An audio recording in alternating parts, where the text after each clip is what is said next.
ఎన్నిక మొదలైన దగ్గర నుంచి నామినేషన్ వేసే దగ్గర నుంచి ఎన్ని తంతులు చేశారు, ప్రజాస్వామ్యాన్ని ఎంత అపహాస్యం చేశారు అంటే కాకి చొక్కాలని లాఠీలను అడ్డం పెట్టుకుని అంటే తొత్తులుగా మారినటువంటి కొంతమంది అధికారుల్ని అడ్డం పెట్టుకుని పోలీసు వ్యవస్థను అడ్డం పెట్టి ఏ రకంగా ప్రజాస్వామ్యాన్ని కొంతమంది కాకి బూట్ల కింద ఏ రకంగా నలిపివేశారో ఛిద్రం చేశారో ప్రజాస్వామ్యాన్ని మనం చూసాం.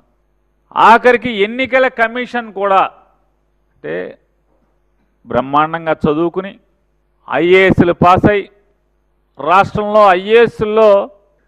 ఐఏఎస్లో అత్యున్నత పదవులు కూడా అనుభవించి అంటే ఈ వెలగబెట్టినటువంటి అంటే సమాజానికి దిక్సూచిగా సమాజానికి మార్గదర్శిలుగా జీవించాల్సినటువంటి కొంతమంది అంటే మీరు వ్యాపారాలు చేసుకుంటే మీ ఇష్టం, లేదా మీరు వ్యవసాయం చేసుకుని బతికితే మీ ఇష్టం, కానీ ఇవి వ్యవస్థని బాగు చేయాల్సినటువంటి లేదా ఈ సమాజానికి ప్రపంచానికి మార్గదర్శులుగా బతకాల్సినటువంటి ఎన్నికల విధుల్లో ఉన్నటువంటి ఈ కొంతమంది అధికారులు ఈ రకంగా తగలబడితే అసలు ప్రజాస్వామ్యాన్ని ఏం చేద్దామని వీళ్ళు ఈ రాష్ట్రానికి ఈ దేశానికి ప్రపంచానికి ప్రపంచంలో భారతదేశంలో ప్రజాస్వామ్యం చాలా గొప్పగా విరాజిల్లుతుంది.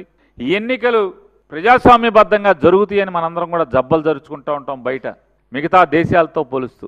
ఇదివరకు బీహార్ని ఇంకొక రాష్ట్రాన్ని వేలుపెట్టి చూపించి అందరం మాట్లాడేవాళ్ళు పాత రోజుల్లో. అక్కడ ఎన్నికలు జరగవు సరిగ్గా, ప్రజాస్వామ్యం బతకదు, తుపాకీ రాజ్యం నడుస్తుంది, కాకీల క్రీనీడలో ప్రజాస్వామ్యం అక్కడ బతికే పరిస్థితి లేదు అనేటువంటి అనేక పుంకాలుగా మనకు నీతులు చెప్పేటువంటి పేపర్లు రాసాయి.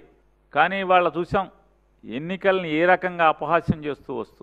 అసలు ఓటర్ అనేవాడు ఎవరైతే పులివెందుల రూరల్ మండలంలో ఉన్నటువంటి 5 గ్రామాల్లో ఓటర్ అంటే ఓటు హక్కు కలిగినటువంటి ఓటరు పోలింగ్ స్టేషన్కి వెళ్లకుండా ఎన్నికల ప్రక్రియ పూర్తి చేస్తారు.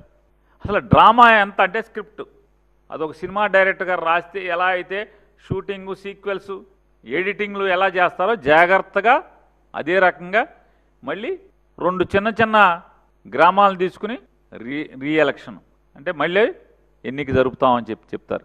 ఈ తంతు చూసి వాళ్ళ నిన్న జగన్మోహన్ రెడ్డి గారు మీడియా ద్వారా ఈ సమాజాన్ని సర్వనాశనం చేస్తున్నటువంటి ప్రజాస్వామ్యాన్ని కూనీ చేస్తున్నటువంటి నారా చంద్రబాబు నాయుడు ప్రభుత్వానికి అంటే ఆ ఎన్నికల్లో ఏం జరిగిందో రాష్ట్ర ప్రజానికానికి కళ్ళ కట్టినట్టు ఆధారాలతో సహా చూపిస్తూ ఆయన ఈ ప్రభుత్వాన్ని నాకు ఈ సమాధానం చెప్పండి అని ఛాలెంజ్ చేశారు.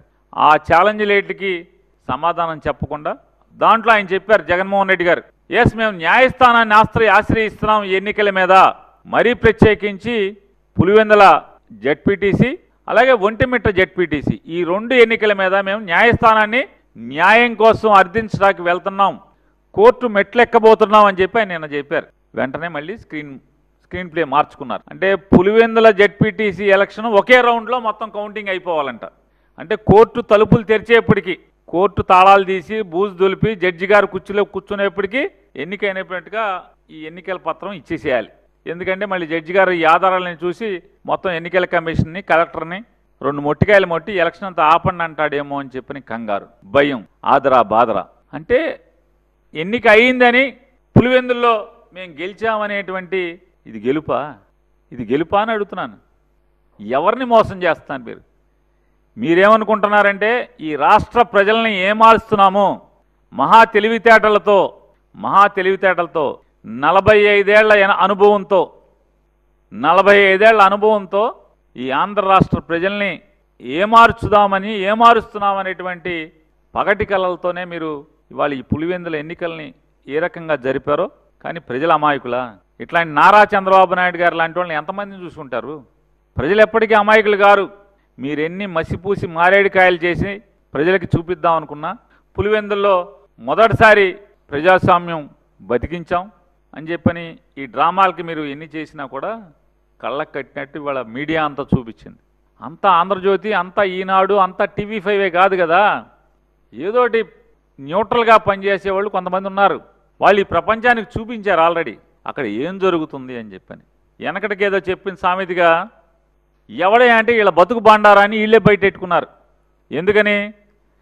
ఘనమైన జిల్లా కలెక్టర్ గారు, కడప జిల్లా కలెక్టర్ గారు చాలా గొప్పడు, అద్భుతంగా ప్రజాస్వామ్యబద్ధంగా మేము ఎన్నికలు జరుపుతున్నాం, స్వేచ్ఛాయుతమైన వాతావరణంలో ఎన్నికలు జరుపుతున్నాం అని చెప్పనేటువంటి డ్రామా మాటలు చెప్తూ ఒక్కటంటే ఒక్క మీడియాని కూడా ఎన్నికల సరళిని, ఓటింగ్ లైన్లని, పోలింగ్ బూతుల్లోకి వెళ్ళటానికి కానీ ఏ మీడియాకి అనుమతి ఇవ్వకుండా వాళ్ళే ఒక కిరాయికి మాట్లాడుకునే డబ్బులకి ఒక సొంత ప్రైవేట్ ఫోటోగ్రాఫర్ని, వీడియోగ్రాఫర్ని పెట్టుకుని వాళ్లే తీసి వాళ్లే బయటికి ఇచ్చారు.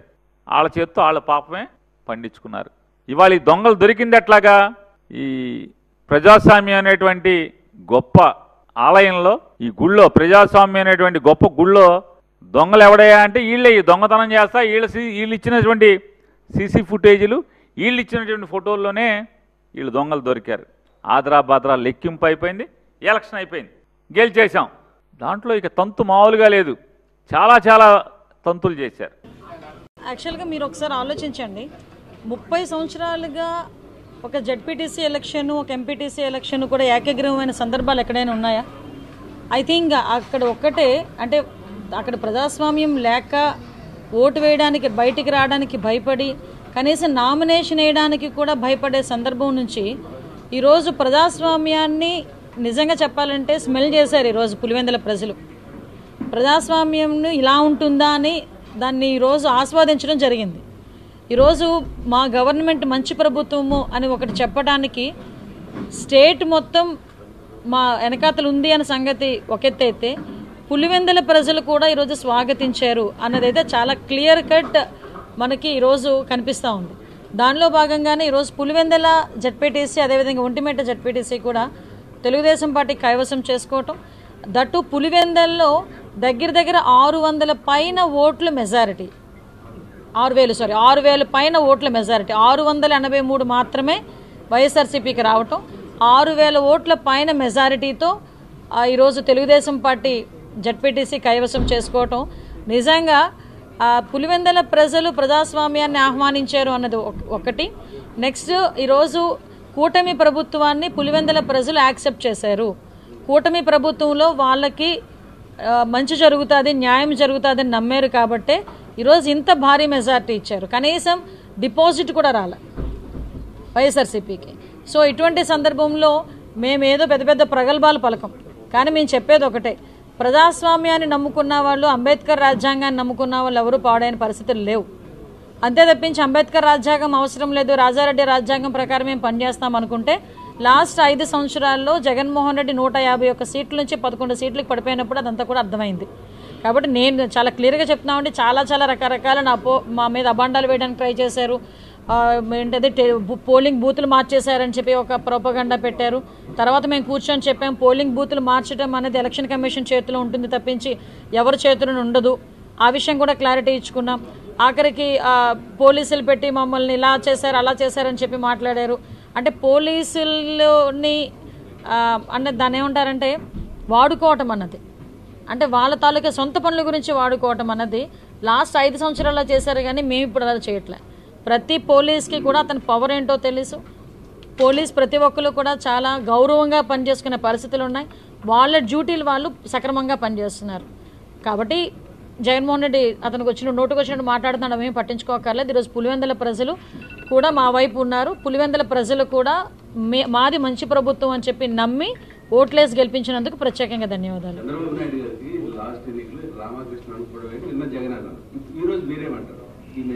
యాక్చువల్గా సంస్కారం ఉన్నవాడి గురించి మాట్లాడితే మంచిగా ఉంటుందండి. సంస్కారం లేని వాళ్ళు రాజకీయాల్లోకి వచ్చి ఇలాంటి పదాలు ఉపయోగిస్తూ ఉంటే కనీసం నెక్స్ట్ జనరేషన్స్ కూడా రాజకీయాల్లోకి రావాలి అనుకున్నా కూడా పెద్దవాళ్ళు ఎవరు ప్రోత్సహించే పరిస్థితులు కనిపించట్లే. నిన్న మొన్నటి వరకు పేర్ని నాని ఇదే పదాలు ఉపయోగించాడు ఒక మీటింగ్లో. ఉపయోగిస్తే నేనేమనుకున్నానంటే జగన్మోహన్ రెడ్డి పిలిచి తిడతాడేమో, జగన్మోహన్ రెడ్డి ఇలాంటివి సహించడేమో, తిడతాడేమో, తప్పు అతను మామూలుగా అనేసాడేమో, తప్పు కదా అని అంటాడేమో అని అనుకున్నా. నాకు బుర్ర తక్కువై. కానీ పరిస్థితి ఇప్పుడు ఎలా ఉందంటే ఇతను కూడా అదే మాట మాట్లాడతాడు. అంటే ఇదంతా ఒక స్క్రిప్ట్, తాడేపల్లికి నుంచి ఒక స్క్రిప్ట్ వస్తుంది అనుకున్నాం, కానీ ఎవడో రాసిస్తాడేమో అనుకున్నాం. కానీ ఇప్పుడు స్క్రిప్ట్లు ఏమవుతున్నాయంటే జగన్మోహన్ రెడ్డి స్వయంగా రాసిస్తున్నాడా ఈరోజు? అంటే ఒక పేర్ని నాని లాంటి వ్యక్తి మాట్లాడితే ఇది తప్పు అని చెప్పాల్సింది పోయి అతను ఎక్స్పీరియన్స్ ఉంటుంది, అంత ఉంటుంది. చంద్రబాబు నాయుడు గారు పొలిటికల్ ఎక్స్పీరియన్స్ ఎంత ఉందో అంత ఉంటుంది ఇతని వయసు చూస్తే. కనీసం వయసుకు కూడా గౌరవం ఇవ్వాలి అన్న పరిస్థితి కూడా అతనికి లేదా? మాకు అర్థం కాదు అదే. ఈరోజు అతను మాట్లాడినట్టు మేము మాట్లాడడానికి 5 నిమిషాలు పట్టదండి. మాకు మాటలు లేక కాదు, మాట్లాడడం చేత కాదు. మాకు సంస్కారం ఉంది. ఒక సీఎం చేసిన వ్యక్తి గురించి మాట్లాడాలంటే మేము కూడా కొంచెం పరిధులు ఉంటాయి. కానీ 4 సార్లు సీఎం చేసిన వ్యక్తి, దగ్గర తండ్రి వయసు కన్నా ఇంకా ఎక్కువ ఉన్న వ్యక్తి, అటువంటి వ్యక్తి ఇంచుమించు తండ్రి వయసుతో సమకాలికులు, అటువంటి వ్యక్తి గురించి మాట్లాడతారేంటి? ఈరోజు చావు పుట్టకలు అనేవి మీరో నేనో చెప్తే వచ్చేది కాదు కదా. అలా అనుకుని ఇప్పుడు వాళ్ళ ఫాదర్ తాలూకా డెత్ గురించి కూడా మాట్లాడే పరిస్థితి వస్తే దయచేసి అదే అర్థం చేసుకోవాలి. నోటికి వచ్చినట్టు ఎలా పడితే అలాగా చంద్రబాబు నాయుడు గారు నెక్స్ట్ ఎలక్షన్స్కి ఉంటారు. మరి ఏమనుకోద్ది మాట అంట, జగన్మోహన్ రెడ్డి చాలా సందర్భాల్లో చాలా మీటింగులు అన్నాడు 30 సంవత్సరాలు నేనే సీఎంని, 30 సంవత్సరాలు నేనే సీఎంని అని. ఏమయ్యారు? 11 సీట్లతో ఈరోజు ప్రతిపక్షం హోదాకి కూడా అడుక్కునే పరిస్థితి వచ్చింది జగన్మోహన్ రెడ్డికి. అంతే తెప్పించి నెక్స్ట్ ఎలక్షన్స్లో ఎవరు ఉంటారో ఎవరు ఉండకూడదో డిసైడ్ చేయాల్సింది ఆ భగవంతుడు ప్లస్ ప్రజలు. అది భగవంతుడు ప్రజలు కలిపి నిర్ణయించేది. నువ్వెవరు నిర్ణయించడానికి, నువ్వెవరు చెప్పడానికి? ఈరోజు కృష్ణారామ అనుకున్న వయసులో మాట్లాడుతున్నారు. ఈరోజు బయటికి రమ్మడబ్బా, ఒకసారి బయటకు వచ్చి జనాల్ని చూడండి. ఎప్పుడు చూడు పరదాల మాటలన్నా అలా ఉండిపోవడం కాదు కదా.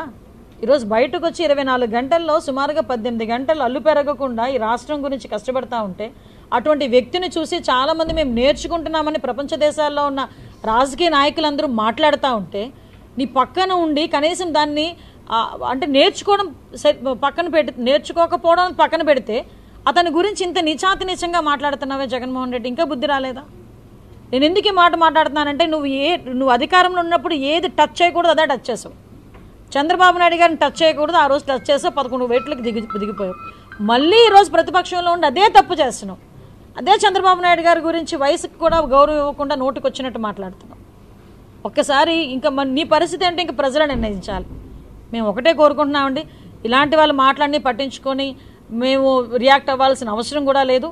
మళ్ళీ చెప్తున్నా, సంస్కారం లేనివాడి గురించి మాట్లాడాల్సిన అవసరం మాకు లేదు. ఈరోజు అతను ఫ్రస్ట్రేషన్తో మాట్లాడుతున్నాడన్న సంగతి అర్థమవుతుంది. పులివెందల్లో ఎప్పుడైతే ఓటమి ముందే స్మెల్ చేసి దానికి ఈరోజు డైవర్షన్ పాలిటిక్స్ తీసుకురావడానికి ఈ రకంగా మాట్లాడి రెచ్చగొట్టే ప్రయత్నాలు చేస్తున్నారు. ఈరోజు పులివెందల ప్రజలు కానీ కడప జిల్లాకి నీళ్ళు ఇచ్చిన ఘనత చంద్రబాబు నాయుడు గారిదండి. ఈరోజు పులివెందలకి నీళ్ళు ఇచ్చిన ఘనత చంద్రబాబు నాయుడు గారిదండి. అటువంటిది అవన్నీ కూడా గుర్తుపెట్టుకొని ఈరోజు పులివెందల ప్రజలు పట్టం కట్టారు, తెలుగుదేశం పార్టీకి పట్టం కట్టారు. దాన్ని ఈరోజు స్వాగతించాల్సిందే. పులివెందల ప్రజలందరికీ కూడా, పులివెందల ఒంటిమిట్ట ప్రజలందరికీ కూడా ధన్యవాదాలు తెలియజేస్తాను.